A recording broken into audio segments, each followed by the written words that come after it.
Welcome, Pit Crew. I'm Amir Assad, and I'm here with my good buddy, Sean Cole. Hi, Sean. How's it going, man? I am doing well. I'm pretty excited because we're not here for a podcast today. We're here to co-op or tag team the new content in iRacing, or aka iRacing Season 3 build. Isn't that what they call it? Yeah. S3 build? S3 2023, something like that, yeah. And in this new build, they released a lot of new content, a lot of different advancements and changes to the sim. So, you know, we could have sat there and one of us did this review, but we decided, hey, you know, in the new direction of the Simpit that we've been talking about in the live streams and everything, we want to bring fun back into our videos. And, you know, what's more fun than just racing by yourself? Racing with your buddy, or at least sharing and being able to compare notes and be like, hey, I think I feel this. Do you feel the same thing? Yeah, exactly. And to me, like, it harkens back to when we were kids, you know. We would sit there, you know, anytime a brand new game would come out, we'd run to Blockbuster, rent the video game, call our buddies, like, hey, man, come on over. I got the brand new game. Let's, you know, have a sleepover this weekend, just do nothing but play our brand new game. And we want to kind of have that feel, to have that vibe, and share with everybody here in the Simpit. And obviously that's done better with your friends than it is all alone. So we're going to try to bring this style into a lot more pieces in the future, especially on software, something that we can really both jump on at the same time. And today, you know, as Amir mentioned, there's so much in this new build. Some of the iRacing builds are kind of small, right? And some of them are really significant. And I would go out on a limb and say this one is significant because you've got multiple new cars, multiple new tracks. You've got advances in the AI. You've got new damage model additions. So the list of cars with new damage model is just ever growing. And I drove a car recently that had the old damage model. And I was kind of reminded how it used to be versus what we see now. And so, I mean, all these are really big advancements and certainly worthy of a piece like this. Yeah, so we have a lot of new content. We have the LMDH car, LMP3, the new Porsche GT3, 2 brand new tracks, and on top of all the advancements you brought. And we decided, hey, let's get together and try this content out and have fun and showcase it to our Simpit viewers. And that's a perfect idea. So let's start things off with the LMDH cars.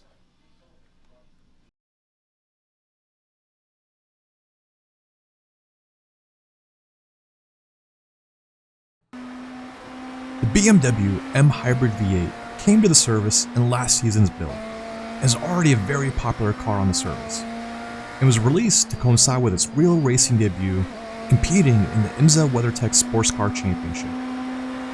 The car's chassis was developed in conjunction with Dallara, and it's BMW's first prototype car built since 25 years ago. So let's take a look at how this car drives. When BMW decided to come back to prototype racing, they didn't go back to the drawing board with their engines. They decided to use a powerful engine that they already had in their hands. And it's the same engine that they used in their BMW M4 during their DTM season back in 2017 and 2018. It was a V8 twin turbo that produced over 500 horsepower. So they took that engine and they mated it with an MGU, which they used harvesting that energy from the braking power to make it produce over 650 horsepower on a lightweight car. So when you drive this car, this thing is a blast to drive. It's quick, it's nimble, and it's really powerful. But it gives you that false sense of security that you can drive this car to its limits. And really, you end up tending to overdrive this car. But when you do that, that's when it really starts to punish you. So the smoother you are on this car, the more precise your inputs are, the more it's going to reward you. And if I have to compare this car to any other car that's out there on the iRacing service, I'd really compare it to the LMP2s. The same basic concept where you've got to be really smooth in planar puddles. But man, like, once you're able to actually get to drive this car and you actually get everything put together and working really well, this thing is a freaking blast to drive. America, baby! That's right. This is the all-new Cadillac LMDH prototype car.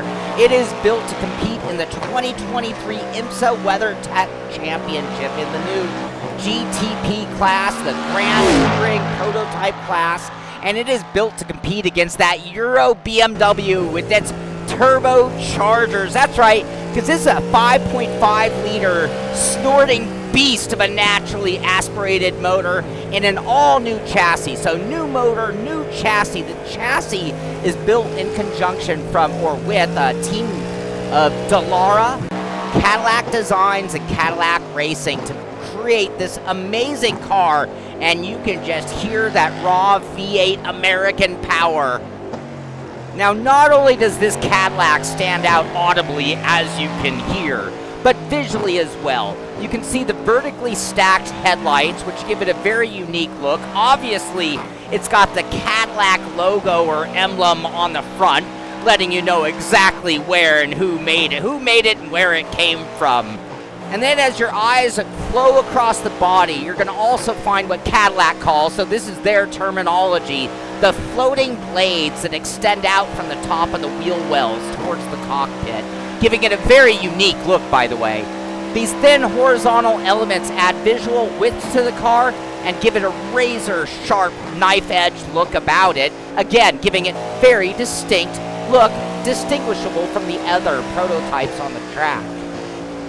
Now, when it comes to driving this Cadillac, I gotta tell you, that umph, that throatiness, that gusto of the motor, it just baits you into driving it like it's some muscle car. I mean, it sounds like a muscle car, and it makes you want to drive it like a muscle car. And sure, you can get away with that, but as you can see, you're gonna end up with a lot of locked up brakes, and you're really underutilizing the potential of this car. It's got a tremendous amount of grip when you really get down to it. It's got a good amount of downforce. So when you let this car carry the speed, when you take it down one notch and drive it like the car that it is, not the car that it sounds like, you start to see your lap times immediately drop. But at the same time, it does have a certain American muscle car feel about it. I can bounce it through the corners, I can hot rod it off the corners, and even light up the rear end. So it's not one of those, the moment you cross the line cars, you're done. You do have a little bit of a boundary or a little bit of an edge to work with while driving, and making it a very, very fun car to drive. I've really enjoyed my laps with it. But the best thing about it is every corner when you get back on the gas, it's just screaming, America, baby, America, red, white, and blue.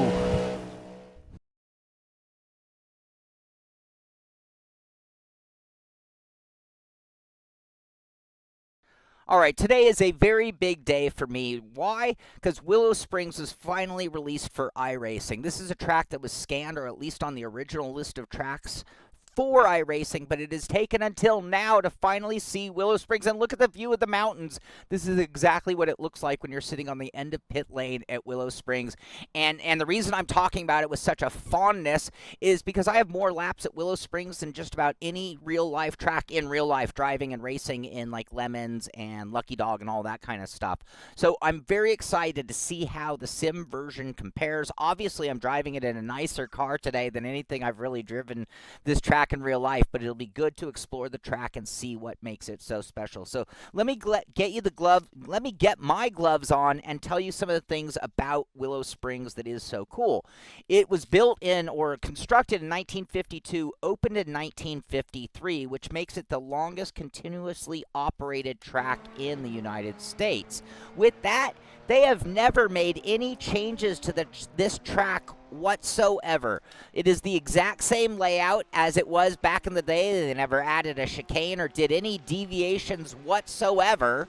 And it is what also means that almost every real-life professional driver at some point has been here. It is a very common track. Now, it's hosted NASCAR events. It's hosted some big international events over the years. But in recent times, it's been knocked down to more of an amateur-ranked track that is used a lot for, like I said, endurance, like Lucky Dog or Lemons racing. It's used a lot for PR and advertising. You'll see a lot of commercial footage from Willow Springs. And it's also used as a school track or a test track. So schools will use it to train drivers, including the celebrities as they prepare for Long Beach Grand Prix, which is about an hour and a half drive from here. So I am coming down the hill. One of the things that makes this known to be the fastest road in the West. Willow Springs is an extremely fast track, and you will see your lap times, depending on the car, anywhere from nearly a minute down to the 1 minute range up to, well, it could be 3 minutes if you're in a Volvo, like something that I would be driving here. So we go down the front stretch. Let's lay it out now. We got Castro Corner, turn 1, super cambered. You can carry a lot more speed. Even though it's 90 degrees, you would think that you had to take it easy, but look at that. We went through there over 100 miles an hour, and that takes us into the Rabbit Ear. All right, so coming off the Rabbit Ear, you want to get to the inside so you can set up the Omega. Turns 3 and 4. It is a uphill left-hander that is dangerous. You can loop it, and you can go off track to the inside there. Followed by 2 right-handers, that sets up a downhill run towards turn 5, which is just a little kink to the left that is dangerous as well, setting up Monroe Ridge, where you're going to find out how your suspension handles being light. That takes us down to turn 6, repass pass. Actually, turn 7, repass pass. And they call it that because if you're riding with a car that you were faster than on the slow section, but they've got horsepower, they're just going to come blowing right by you through those sections there. All right, we're going to go again. Turn 1. Down the straightaway into turn 1. Turn 1 is Castro Corner. It is a very cambered, very banked corner. 90 degrees, carries a lot of speed with all that camber, though. Even with the inside curbing, we got through there over 100 miles an hour. Into the Rabbit's Ear, an uphill right-hander. A lot of gravity holding you down, giving you a little extra grip. You want to get to the inside, setting up the Omega. Turns 3 and 4, which is actually 3 corners. First, it's an uphill left. This is dangerous. You don't want to go inside or outside. Sets up 2 right-handers past Budweiser Balcony and goes down the hill. You can call it 3, but we're calling it turns 3 and 4. Turn 5 is actually this little kink to the left. It's dangerous too. And turn 6 is Monroe Ridge. Over the hump. Test that suspension. See how your car really floats. Turn 6 is repass pass. Right there, because the fast cars are going to blow right by you. And that takes us into the sweeper. Turn 8, this long, fast, over 150 miles an hour into turn 9. Final corner has no name, but I'll call it danger. Because everyone ends off in the dirt over there. It is really easy to do so. And if you stay on the gas, it is dangerous. You're going to be in big, big trouble. So let's go again. Turn 1, Castro Corner. Real fast. Let's control our speed, not go wide. Good job. Into the Rabbit's Ear. That gravity is going to help us, but we got to control our speed and get that nose down for some grip. Stay inside. We got to get to the inside. We don't want to go wide because we definitely need to get over 3-4, the Omega. On the brakes hard. Got to slow it down and then get back to the gas easy so you don't loop it. Double right-hander. Little touch of the brake there down the hill. Oh, almost. And then this left-hander. And then Monroe Ridge. It is full speed ahead, but it is dangerous. You can go wide there. And then it is no lift all the way to turn 9. Through the sweeper. 6th gear, 155. Just a touch of the brake, and then let the decreasing radius corner do the work. You got to get to this apex or you're dead. And on the gas, because it's the straightaway and we need all that speed. What a fun track. We'll take it into the pits. That is a few hot laps at Willow Springs, one of my favorite tracks. I'm so glad it's finally in racing, in iRacing, and it just epitomizes one of those things that I love about sim racing, which is those tracks that you really want to experience. Maybe you've done it in real life or you always wished you could, and this is a really, really great case because this is my home track. This is the place where I just have spent more time. I've camped out here overnight. I've run 24-hour races here, and it is just a pleasure to finally be able to do it in the sim and just flying along in this Porsche running 113s, and that's while talking. I think the car's probably good for about a 106 or so would be my guess. Anyway, I hope you enjoyed this part, and I'll hand it back to Amir.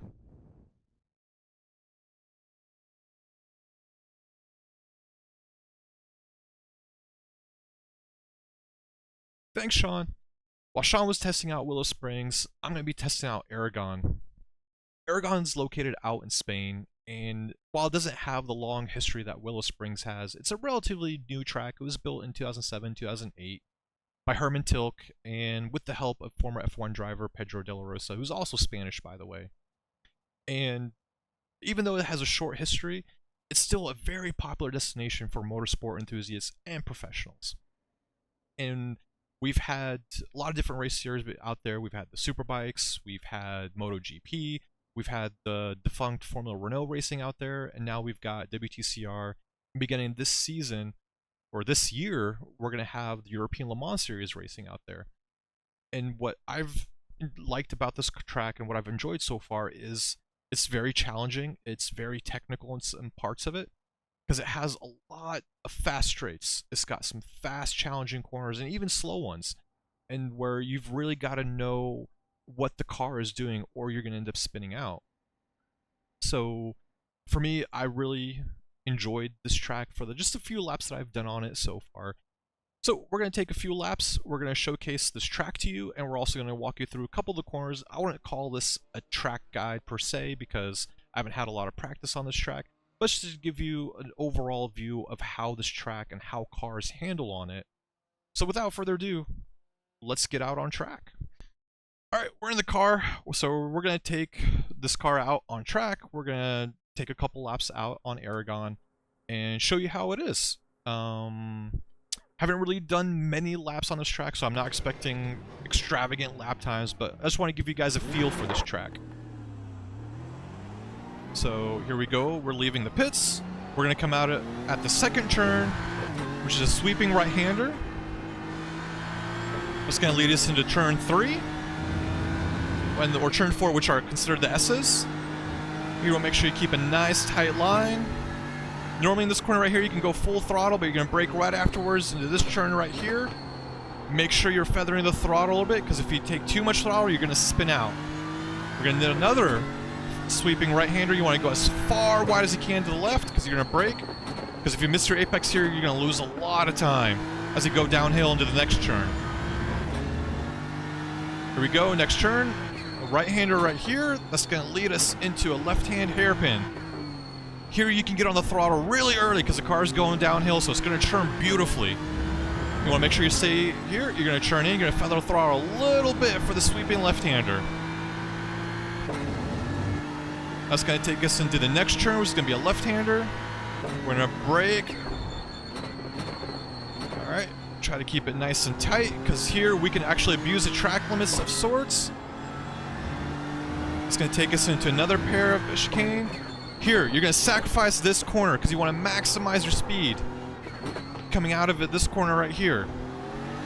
So normally in chicanes, most of the time you're going to sacrifice the first corner so you can nail your second one. Now we're going down the straight. Take a little break, take a breather. Here's where you're probably going to have a lot of passing going on the track through the draft. Here we're coming into a nice left-hand tight hairpin. We're going to make it as wide as we can, because it's really tight here. This corner, really important. We got to nail it just right, because we want to maximize our speed coming out of it, because we got this nice corner. And we're going to take full throttle. That's going to lead us down the straightaway. All right, let's start our second lap. Here we're going to brake hard. Make sure you control your throttle here, because if you don't, you're going to spin out. Next one, right-hand sweeper. We're going to the S's. Alright, right after here, we're going to brake really hard. Again, like turn 1. You got to control your throttle coming out, or you're going to spin. Next corner, sweeping right-hander. Go as far left as you can. Prepping for the next turn, because if you miss the apex like I just did here, you're going to lose a lot of time. Especially when you're going down to this next turn, which is downhill. Alright, right-hand turn right here. This is going to use a tight left-hand hairpin. Hit that throttle early. Going next left-hand sweeper. We're going to just feather the throttle just a little bit, so we can maximize our exit. Alright, next turn, we're going to brake a little hard. Turn left. Try to keep it as tight as we can. Right-hand turn, we're going to abuse the track a little bit. Now we're coming up to a chicane. Brake hard. Sacrifice this turn so you can nail your next turn. That's going to lead us onto the straightaway. Again, take a break, do what you need to do, relax, shake those arms a little bit. Alright, again, here's going to be where your passing opportunities are going to be really good here. People are going to try to dive by into this corner. But again, take it wide. And then make it come into it nice and tight. Get on that throttle. Nail this corner, because if you don't nail it, you're going to sacrifice all your speed coming into this turn and then go on the main straight. Coming in. Now we're going to do our actual hot lap. First turn, brake hard. Go into the corner, make sure you're modulating that throttle so you don't spin out. Right hand turn, it's a sweeper, you can go full throttle. Same thing with the S's. Just feather the throttle just a little bit, because here we went a little wide, we lost a little bit of time. Here, brake hard, just like turn 1. Modulate that throttle coming out of the corner. Or you're going to spin. Again, right-hand sweeper, we're going to go a little bit left, prep us for the next turn, brake hard, nail that apex, try to get as much speed coming out of that corner. This little straightaway. Another tight right-hander, into that left hairpin, hit that throttle early, just let the freaking gravity take control. Feather throttle in this left-hand sweeper, try not to scrub too much speed. Alright, we're going to brake a little hard in this corner. The purpose for the next turn, which we can sit there and sacrifice. Take a good chunk of the track limits out of it. Into the chicane. Again, sacrifice that first corner so you can nail the second one. So you can get all the speed you can coming out of this corner. Down straight away. Again, just take a little breather. Or if you're following somebody, try to prep your pass here.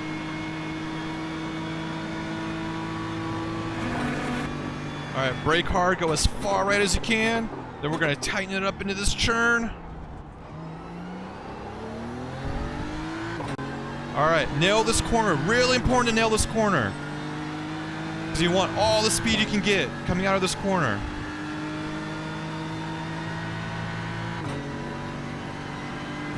Alright, that was our hot lap. So we did a 2-minute 7. I'm sure, the faster, the more you get used to this track, you're going to be hitting 158s, possibly 157s, potentially, depending on your car. We did this in the GT3, so yeah, usually in the open-wheeler cars, they do these well into the 1 minutes. But yeah, this track is really a lot of fun. It's got sweeping corners, it's got slow corners, it's got elevation changes. To be honest, coming into this track, I really didn't know anything about it, and I really enjoyed it. It's a very, very fun track to sit here and drive, and you do get some points where you can take a little bit of a break, take a little bit of a breather, but this track is a little demanding, and you have to make sure you nail your corners, or you're going to lose a lot of speed with those fast sweepers going to the straights, or even going to a little bit of the slow corners. Yeah, so I think this track is going to be a great addition to iRacing, and I can't wait to see more coming out of them as they do their European tour, scanning all these tracks out there, the obscure tracks that not too many people know about.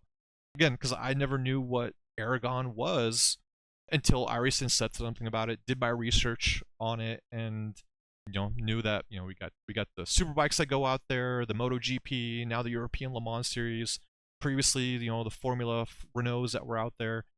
So this track, even though it's a young track, it was built in 2007, already has a lot of history going into it with all these different race series that are there.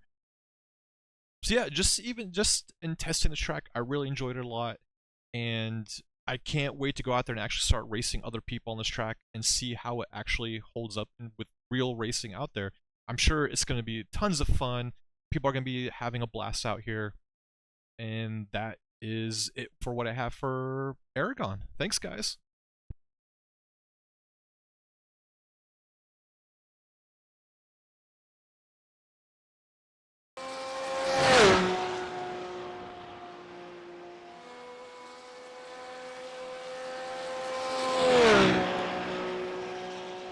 Now the Porsche 911 GT3R is the newest Porsche in the iRacing service. And it is bigger, it is better, but it actually isn't any heavier. And that is thanks to its aluminum construction with a carbon fiber body. Now this car is not necessarily revolutionary coming from the Porsche company, but it certainly is an evolution of what has been a very championship-winning platform throughout the years. Now part of the bigger or the badder is the newer engine, which is bigger and badder, growing from 3.9 to 4.2 liters and pumping out 565 horsepower. Now you would think that would make the car difficult, and when you compare it to previous versions of the 911 GT3 cars, you could say some of them were actually unpredictable. Now this car, they removed the turbos, they worked out the power bands, and they got the torque factors just nailed perfectly, and it actually made it a very predictable, I almost want to say easy to drive car. Now you can call me a little biased because I have been a long-time Porsche fan, but driving a 911 is like being part of a symphony. It's that perfect balance between drivability and performance that makes the car fun to drive and very potent on the racetrack. So let's just see what the 911 GT3R can do out on track.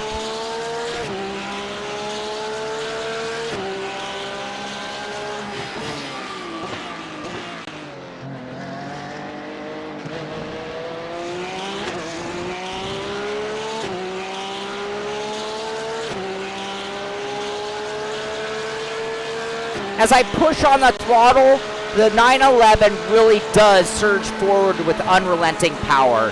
The 911's acceleration is a rush. It reaches its stride on long straightaways like you see here, effortlessly building up speed and carving through the air. We hit 150, 160 miles an hour, no problem. The 911 GT3 is a fast car. We're talking 565 horsepower, so it does get up and go when you get on the gas pedal. And it's got some pretty decent aerodynamics as well. So 150, 160 miles an hour on a decent straightaway is not a wonder at all. It'll do that all day long. Now with all Porsches, for me, it comes down to little things that really make them more distinct. How much computer control, how much driving aids, those are the biggest differences. They're all Porsches, they're all rear engine drive car, and they all have a similar type of balance. It's the computers and the engineering that Porsche does that makes them so distinct. And the thing that I do love about this version is it is a very sure-footed version of the 911. Yes, when you make a driver error, you're still going to get those oversteer moments when you get off the gas too quickly. It is a rear engine car. And at the same time, the computers kick in, and it really does make this thing very drivable. So it's a good balanced car. I would almost dare to say it's one of the easier cars to drive, but that doesn't take away from the fun because it is very, very fast. Now, one of the things that I think really makes Porsches best when it comes to a lot of the cars on the road is their braking power. And that is no different when we're talking about this new version of the 911 GT3. Its brakes are amazing. It is exceptional, and I'll show you right here. You can just stand on the brake, and it stops very quickly, and you can actually get some pretty good turn-in off of it as well. It is a comfortable car to drive. Now, I already mentioned, you can call me biased. I do love Porsches. I've been a big fan all of my life. And part of it for me is that commonality. You know you're in a Porsche. You can hear it in the sound, that very distinct sound of the Boxster engine, unique to this car brand alone. You feel it in the steering wheel. The handling is similar to all of the Porsches that you've ever known. And for me, that makes it part of the visceral experience. And ultimately, it is the embodiment of Porsche racing heritage. While Sean's sitting there enjoying his toy RC car, I've got this V8 Tasmanian Devil. This car is a high-power, high-downforce animal. I'm talking about the LMP3.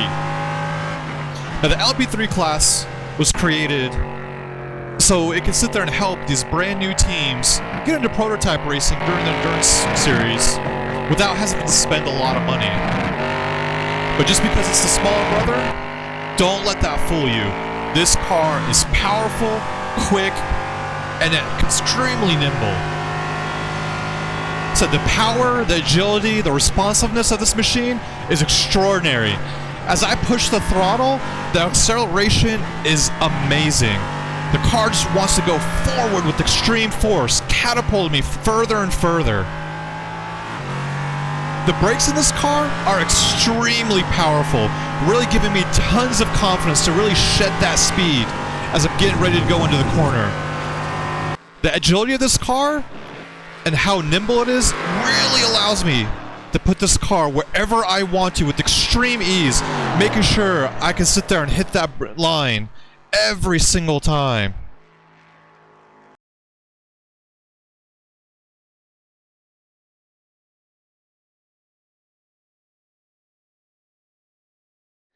So as big as this Season 3 build by iRacing was, it wasn't all about cars and tracks and crash models and things like that, but it was also the beginning of their Dirt Refresh project and some of the results of the efforts that they've been doing for quite some time. And this is a group of developers, vehicle dynamicists, as well as testers who've given input on all things dirt in iRacing. So I am not an expert, and so even though I'm out here in the late model at Cedar Point, I can't really tell you the idiosyncrasies and the actual benefits of some of these updates, but it was a tremendous effort, and it shows that iRacing is putting a little bit of effort into all areas of the sim. So with this, we're talking about the dirt track parameters have been changed, including dirt height, variance, depth, and hard pan behavior, whatever that is. I don't really know, to be honest with you. As well as the track wear parameters have been done. So a lot of this has to do with the way the dirt changes and transforms over time, which is a little different than just tire buildup on an asphalt or a cement track. So when you're talking about dirt, it is unique, and they've given a lot of attention to the way the dirt performs over time and laps and even cleanup conditions. So they've changed the tire wear parameters, they've changed the tire rubber accumulation, they've done the dirt displacement from the tires, so just the effects of the dirt being moved by the tires themselves. So just little minute things that you might not even think about when running in the dirt, but that really are factors. And those who are really in the know, those who have real life dirt experience, they're probably going to really notice those differences because they are part of what makes dirt racing so unique and special. This also affects things like the roughness of the track over time, and it translates backwards into the tires because it also affects tire wear and the way the changing track affects the changing of the tire wear as well. So it is a very, very complete or thorough revisit, or as they put it, a dirt refresh project. And again, some of the hard work they've been doing behind the scenes as a group in iRacing just to make the dirt aspect of sim racing that much better for all of us. So I'm going to have to get better at the dirt because in general it is not where I shine or excel, but it is always fun getting dirty in sim racing.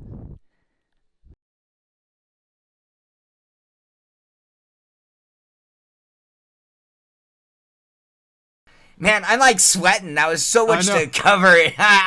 So many new things in this new content. But, you know, if you haven't deciphered and you haven't figured out what your favorite piece is, I'm going to put it to Amir. Amir, what was your favorite? I mean, there's so much we covered and there was so much that we didn't cover.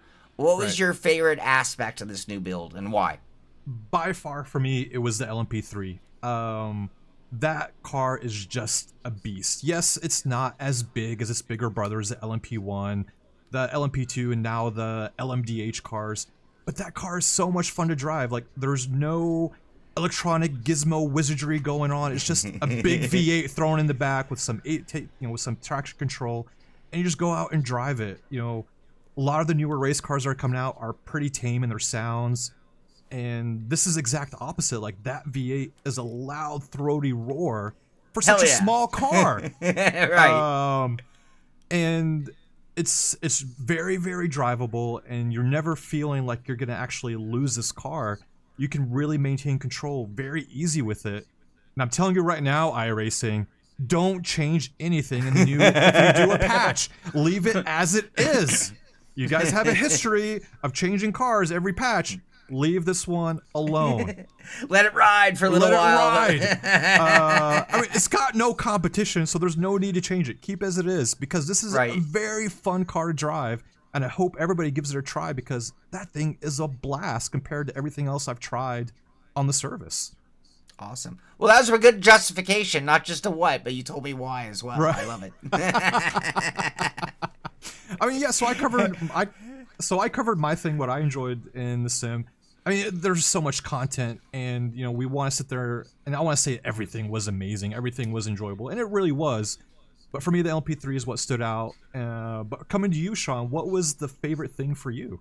Oh, no brainer and hands down, and probably pretty obvious. It's Willow Springs, Big Willow, and the why is because it epitomizes what I say about sim racing all the time. It allows us racing fans, us racing diehards, to experience places that we've maybe never been to but have always wanted to, tracks that we want to drive, right, or cars. And for me, obviously I've driven Willow, so it was really about being able to reminisce about a track that I haven't actually been to in a while now. I moved away from the Southern California area, so it was like take me back time. And it was just really good because it's not just the track, it's the surrounding areas, and it's like, oh wow, I'm back in Lancaster, and look at the mountain, and it's like Edwards is right over there, and oh, this is so cool being back home. And so yeah, it was really cool, and it's such a well done version of Willow. So anybody who's ever driven it, the same thrilling moments are there because it is a thrilling track because it's so fast. The same problematic moments are still there, figuring out how much to slow the car, setting up Omega, getting out of Omega, coming down the hill is sketchy because it's blind, and then of course turn 9 and going wide, which anyone who's ever driven at Willow has driven wide into the dirt and scared the living hell out of themselves, and you will do it in the sim as well. So yeah, no brainer. Willow is hands down my favorite, and something that I've been waiting for a very, very long time, and so it was great to see it finally in the sim. So I mean, I guess to get to Willow Springs, so you said you've driven it in real life, you've driven it in the sim. So I've slept in the parking lot for days on end. Right. Were the brown pants moments the same? The same. Yeah. Big Willow forces you, no matter what I don't care if you're talking a downforce car or just a mechanical grip car, it forces you to find the boundaries of grip because it's such a fast track that if you don't push the car to the absolute threshold of the tires, you are leaving a lot of time on the track. And therefore it forces you to make mistakes because you have to test those boundaries to be fast. There's no way around it. Whether you're going up the hill through turn 2, there's so many cars you can just go in flat-footed, but your brain's like, no, I can't. That is a real turn. I can't just stay full throttle. And yes, you do. Turn 9, where you think, oh my, I'm going 150 miles an hour. I certainly need to touch the brakes for that corner, don't I? I gotta slow this beast down, don't I? And in a lot of cases, depending on the car, no, it might just be a simple lift at the right moment to get you down to apex. But in learning that, you're gonna be in the dirt, and then if you screw that up, you're gonna be into the wall. So yeah, the same problematic moments are there, and it's, even though it's what seems like a simple basic track, it's kind of not at the same time because it's so critical and life endangering critical. So Yeah, Willow, I love it. It's great. It's great to see it in the sim. It's great to drive it again, and I can't wait to get there in real life. It just made me reminded me how much I want to get back to Willow and turn some laps there again in real life too. So yeah, it's awesome, and that's the beauty of sim racing is we get to experience. If you're an avid track and car enthusiast, like you get to experience some of the things you did in real life to now in your sim racing. But I mean, we could go on and on with talking about these new builds and everything. You and me, we chat forever, but I mean, just like how I passed you in the LMP3 and you're driving that little rinky-dinky Porsche, we've got to bring things to a close. So people, guys, if you enjoyed this new format of our video, you know, leave us a like, comment, you know, subscribe to our channel, and as always, we'll catch you in our next video. So until next time, I'm Amir Assad, and I hope you guys have fun racing. I'm Sean Cole, and I'll see you on the track.